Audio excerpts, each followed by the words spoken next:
जब से हम मानव इतिहास और उसके विकास के बारे में पढ़ते आ रहे हैं, तब से हमारे दिमाग में ढेर सारे सवाल उमड़ते रहे हैं। आज से करीब 300 से 400 साल पहले तक हम बस इस बात का अनुमान लगाते थे कि आखिर धरती पर जीवन की शुरुआत कैसे हुई होगी और फिर वो सभी जीव कैसे विकसित हुए होंगे। कुछ ऐसा ही हमने अपने इस चैनल पर भी किया है। इसी वजह से हमारे मन में और भी नए नए सवाल उठने लगे और हम उनके जवाब खोजने में लगे रहते हैं।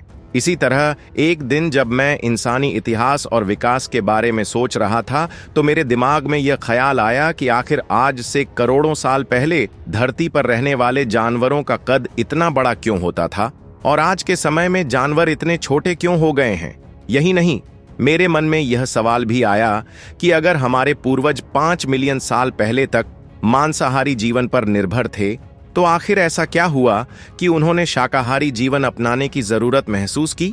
इन सवालों का उठना बिल्कुल जायज है, क्योंकि हम सभी जानते हैं कि अगर हमारे पास संसाधनों की कोई कमी नहीं होती तो हमें किसी नई तकनीक को अपनाने या जीवन शैली को बदलने की जरूरत नहीं पड़ती। अब सोचिए, दुनिया में मांसाहारी भोजन की तो कोई कमी नहीं थी, फिर ऐसी कौन सी घटना घटी जिसने हमारे पूर्वजों को अचानक से शाकाहारी भोजन की तरफ मोड़ दिया। आज के इस वीडियो में हम आपको उन सवालों के जवाब देने जा रहे हैं जिनके बारे में शायद आपने पहले कभी सोचा भी नहीं होगा, और यकीन मानिए इनके जवाब आपकी सोच को बदल कर रख देंगे। तो चलिए दोस्तों, आज के इस रोमांचक सफर को शुरू करते हैं। हमारी कहानियों की शुरुआत अक्सर 3.5 अरब साल पहले होती है, जब धरती पर जीवन का निर्माण शुरू हुआ था। लेकिन आज हम बात करेंगे करीब 300 मिलियन साल पहले की, जब डायनासोर से पहले धरती पर बड़े बड़े जानवरों का राज हुआ करता था। आपको यह जानना जरूरी है कि ये हमारे पूर्वज थे जो धरती पर सबसे पहले विशालकाय जीवों के रूप में प्रकट हुए थे। इनसे पहले धरती पर अधिकतर जीव छोटे होते थे, जिनकी ऊंचाई 1.5 से 2 फीट तक होती थी। लेकिन इनके आने के बाद धरती पर 3 से 3.5 फीट तक के जानवर दिखाई देने लगे। यह ऐसा दौर था जब जानवरों के आकार में बढ़ोतरी हो रही थी, और यह सिलसिला ऐसे ही जारी रहा। धीरे धीरे कुछ करोड़ सालों में यह जानवर 3 से 4 फीट से बढ़कर 85 फीट तक के विशालकाय जीवों में बदल गए। लेकिन यह सिलसिला तब तक जारी रहता जब तक कि एक दिन धरती पर एक उल्का पिंड आकर नहीं गिरा।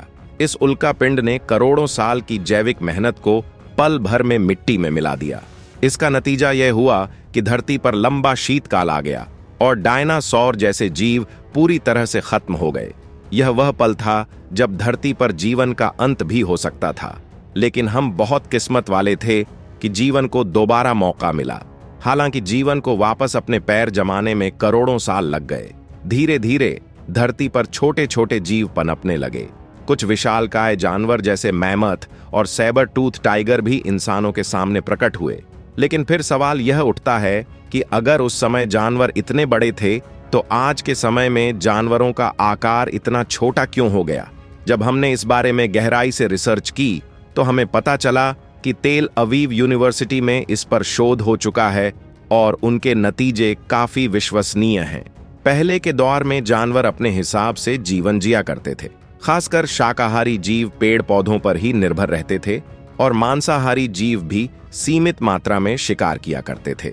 उनकी प्रजनन गति भी धीमी थी, जिस वजह से शिकार की आवश्यकता ज्यादा नहीं बढ़ती थी।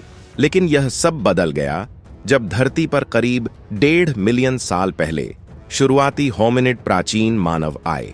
जब उन्होंने लगभग 1.5 मिलियन साल पहले शिकार करने की काबिलियत हासिल कर ली, तो उन्होंने बड़े बड़े जानवरों का शिकार करना शुरू कर दिया।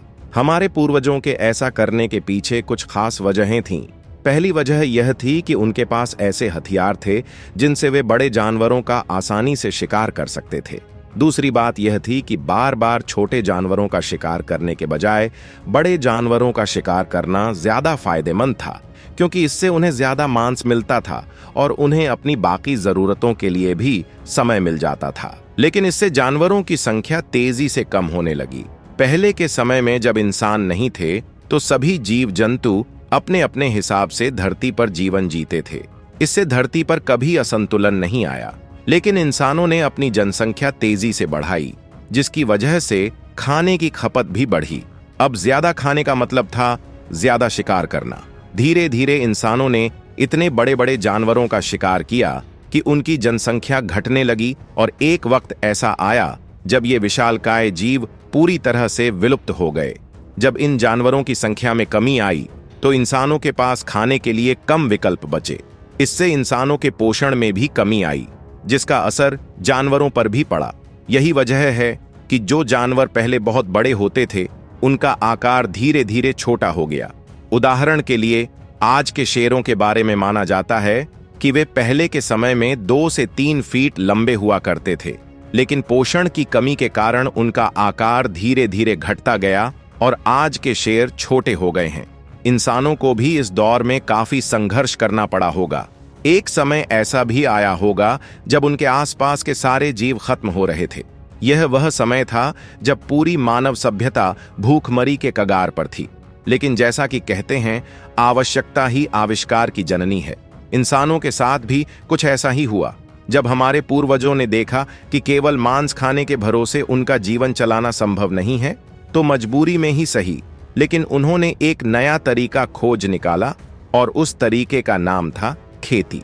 जब मांस की कमी होने लगी तो इंसानों ने पेड़ पौधों की ओर ध्यान देना शुरू किया।